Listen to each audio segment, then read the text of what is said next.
Hey, Upward coaches, wanted to thank you so much for participating this year with another season of Upward Sports. So excited to have you. If you are getting this video, you are likely a returning coach. You've coached in years past, so excited to have you back. This is actually going to be a modified training to replace the on-site training that we have, so you will not need to attend one of our on-site trainings. This video will cover all the details that you need to know. It's going to be brief, but we're going to cover a lot of the details that you need to know as an Upward coach. First thing is the training manuals that you need. You are able to access that, the coach's playbook that you typically get every year. You're able to access that right now on myupward.com. You can access all the information that you need from those training manuals or the coach's playbook. So go ahead and go online to get that information, because there's some things that you'll need to access to be prepared for the season. Also, another thing that we would ask for you to do is fill out a coach's application. We should have that attached to one of the emails that you've gotten, and that allows us to capture all of your information. Maybe you've coached before and you're wondering, why do I have to fill this out again? What we do is we take all that information to make sure that the information that we have for people is completely updated. We put that into our database, and we need to have that in order to draft the teams and assign each player to the specific coaches. So make sure you fill that information out. That should be attached to one of your emails in a link. The other thing that you'll need to know is you need to contact your team within 1 week of receiving your roster. You will receive your roster. It will be emailed to you by November 28th. That is the day after Thanksgiving. It's likely that we'll probably get that information to you a little sooner, but you should be getting that no later than November 28th, and you should call and email your players by December 5th. One thing we do ask that everyone does is that you not just send emails. A lot of times people will get a lot of emails and they'll get backed up in their inbox, or they'll miss an email. We want to make sure that we connect with every one of the parents of the players assigned to our team. So make sure you also call and that you make a connection with each one of the parents of the players on your team. That's super important. We've had coaches that only emailed, and what typically happens is there are some coaches that end up calling the church because they feel like they haven't heard from their coach. So make sure that happens. Also, your playbooks. I mentioned that you can access that online. You also will be getting those, a hard copy form when the uniforms come. So you may have a couple of practices that you go through without your playbook. You can access all that information online at myupward.com, but you'll get the actual hard copy when the uniform comes. Typically, that's right before Christmas or maybe immediately after Christmas, so you should be getting that around that time. You can access all the information that you need, the devotions, the practices. They're all on the online tool, so if you need that information, the practice plan, you can get it online even before you have your book. The other option is, and this is my favorite option, is downloading the app. There is an Upward Coaches app. In that you have all the information that you need with devotions, and there's practice information. It's super convenient. In addition to that, you are able to record all of your substitutions on there and even track who you gave each of the stars to throughout the season. I've used that. It's incredibly convenient for me. I always have my phone on me, so I'm never looking for my coach's book. So that is something that can almost replace your playbook in a lot of ways. When you get your coach's boxes, again, that'll probably be after a practice or two. That's going to have all of your players' uniforms in it and everything that you need to pass out. What is included in that is there's an individual box for each one of your players. Every child gets a box, and it is labeled with the child's name on it. It's very important that you give out the appropriate boxes. There was one year that I had a coach who got all the boxes, and he just started passing them out like it was a deck of cards. He'd just deal them out, and whoever got one, they got stuck with that one. But they are specifically labeled with the child's name, and it has the correct size jersey, because that's what the jersey size that each player ordered, and also it has shorts in there if each one of the kids ordered shorts. So you don't have to think about it. You don't have to think about who gets what or look for specific sizes. You just give them the box, and it makes it really easy for you to pass out. Just check for those names and make sure you get it to the right kid. Practice devotions. One thing I want to make you aware of, and this was how things were last year, but last year was the first year we did it this way. Every 3 weeks, you're going to have a new memory verse. The way things are working now is on week 1, you have a specific theme and a memory verse, and then on weeks 2 through 4, you have a different theme and a new memory verse. 5 through 7, new theme and new memory verse, and 8 through 10, new theme and new memory verse. So just make sure you're following the practice schedule and giving out the cards, their scripture memory cards. You give out that the first practice in the when the new theme is introduced. So just make sure you're on schedule with that.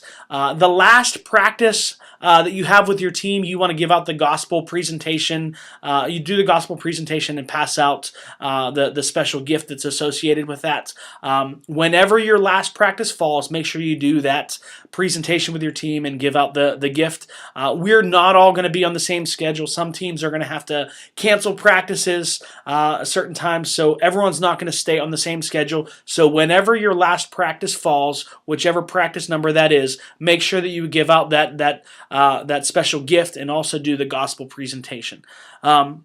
One thing you want to make your players aware of, and this is relatively new, we had it last year, but it's still good to mention, is there is an online tool for all of the players. It is teamupward.com. Every athlete that's involved, that's cheerleading and basketball, they can go on there, and there's games that they can do. There's tools for them to memorize their verse, and there's even things that happen online that help reinforce the skills that you're teaching during the practices. Encourage your players to participate with that, and you'll even have some cards or some tools to give out to the players to be able to access that information. One thing that makes Upward unique, and since you've already coached before, you are probably fully aware of this and heard this several times. One thing that we really promote with all of our coaches and everyone involved with Upward Sports is the Circle of Affirmation. The Circle of Affirmation is really a system that we like to implement in all of Upward Sports. It's so important. Basically what it means is there is a circle of events that happen every time that a referee makes a call. There's a chain reaction. What we want to do is create a positive experience for everybody that's involved with Upward Sports. So basically how the Circle of Affirmation works is a referee makes a call, and coaches have a choice to respond positively to that call. Whether you disagree with the call or not, or you agree with it, it doesn't matter. What we do ask coaches to do is to respond in a positive way, because what happens is after a coach responds positively, it creates this chain of events or chain reaction where kids and parents follow that example and they also respond positively to a referee's call. This helps reinforce one of our values to teach kids respect for authority. If the opposite is true, if you respond negatively, basically what you're doing is you're inviting children to also respond negatively to a referee's call, and that fosters a disrespect for authority. We view the referees as authorities in the game situation, so we want to make sure we're setting that positive example for players and even parents too. We can help change the tone of the game by responding positively to referees' calls. Now that is, even if calls are bad, if you disagree with them, we ask that you respond positively to them. One thing that we do ask you to do, we understand there are going to be calls that are made in games that are bad calls or they're the wrong calls. What we ask you to do is to make sure that your communication with referees and communication about referees is all done in an appropriate way. Things that we ask you to do is talk to referees between periods or at halftime. It's never going to be appropriate, and it's never going to be productive to talk to a referee during the game. While the game is happening, they want to remain focused on things, and as you're talking to him, what that's doing is that's actually taking him away from the game situation, and he's going to make more bad calls because he's listening and responding to what you say. So between periods, it's always appropriate to talk to referees. And if you don't get the results from a referee, if you feel like you've appropriately communicated to that referee, you can always talk to one of our game day coordinators, our commissioners, or our league directors. Make sure that your communication is always done in an appropriate way. It is a challenging dynamic to referee games. I've done it before, and I think it's important to recognize that you see things differently from the sideline as a coach than you do as a referee. I've done both, and it's just a different perspective. You have to watch things differently. So keep that in mind. Referees are going to miss calls. When you talk to them, you want to do it in an appropriate way, and you can do that by going to them between periods and just saying in the appropriate tone, soft tone, never angry, just something like, hey, you know what, I noticed that number 23 is really been getting physical. Can you keep an eye on him on the next period? He's really grabbing at the jersey of my players. If you could look at that, I would really appreciate it. Nothing confrontational. There's no anger there. It's just informing, it's communication, and it's a soft tone. And when you do that, it really does help a referee call a better game. I've ref before, and when coaches come to me with things like that, it helps me to be able to see things differently, and I keep those things in mind and I take them into consideration, especially when it's done between periods and also it's done in the appropriate tone. So one other thing that we want to update you on is some of the rules that are unique to Upward. These are things that may be listed in some of the paperwork that you have or even online. We do not adopt 100% of the rules that Upward suggests, so you'll want to be aware of these things. There will be some things documented that we don't fully adopt, but these are some of the things that we do adopt that we want you to be aware of.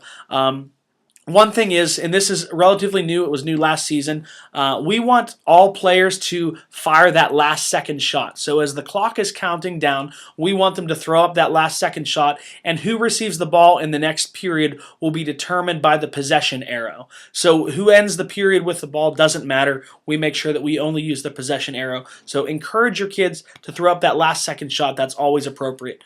One thing that is a rule that we do not fully adopt with our program. Upward does encourage to have a 3-second violation for some of the older kids. I think they suggest it for 5th grade. But we are not calling any 3-second violation. What we do encourage all kids to do is to keep moving. So if someone is planted in the paint, we encourage them to keep moving, and our referees will be verbal and encourage them to keep moving and not just stay there. But we're not going to call any penalty for being in the lane for 3 seconds, but we will make sure kids keep moving during that time. The other thing to be aware of with it is unique to Upward is after you have 2 fouls in one period, you are fouled out for the remainder of that period. So if any child gets 2 fouls in one period, they will have to sit out the remainder of that period. What happens in your rotation when a child fouls out is the next player in the rotation, whoever is next on the list, they come into the game. When that happens, you really want to take all the wristbands off and make sure that you appropriately distribute the wristbands. The best player on the court should always have the blue wristband. Then you should give, let's see, it's orange, red, white, and yellow.